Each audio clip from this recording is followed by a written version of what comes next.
until you've had one, you really don't understand. But everyone I know, I haven't met any human who hasn't had an expectation hangover. We could just look at 2020 and go, okay, it's one big expectation hangover. Welcome to Inspiring Perspectives, where we highlight the most inspiring people in the world. I'm Christine Hassler. I've been a master coach since 2004. I'm also a podcast host, speaker, retreat facilitator, and author. And I define an expectation hangover as like, oh, I got what I expected, I got what I wanted, but I still am not happy. Like I still don't feel better. Another example is you finally get in that relationship or you get that job you want.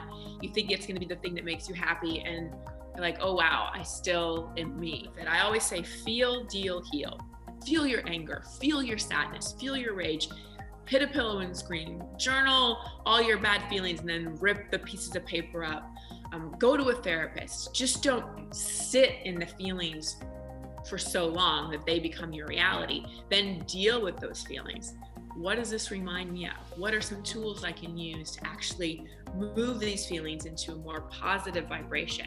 And then eventually heal. But that eventually looks like forgiving the judgments, forgiving the misunderstanding, forgiving other people, which doesn't mean we condone actions that were wrong. It just means we're letting go of the anger and the resentment we're holding inside, and looking at what we learned from it.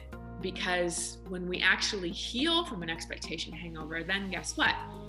We don't have to have the same expectation hangover over and over again. How can we take the lessons from your book and apply them specifically to 2020?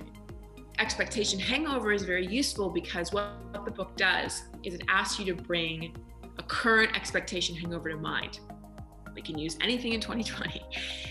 And then I take you through a process of basically getting to what does this remind you of, like connecting the dots to how you felt this way before, and walk you through, again, on the emotional, mental, behavior, and spiritual level, how to heal that expectation hangover. What would you tell someone that just really didn't feel like their expectations were met this year?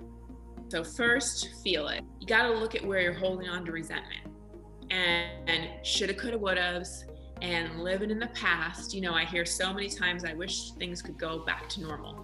They're not going to. Like, we're in an entirely different world, and that's part of healing, is we accept whatever is the current reality. And we know that we can influence our reality by how we perceive it.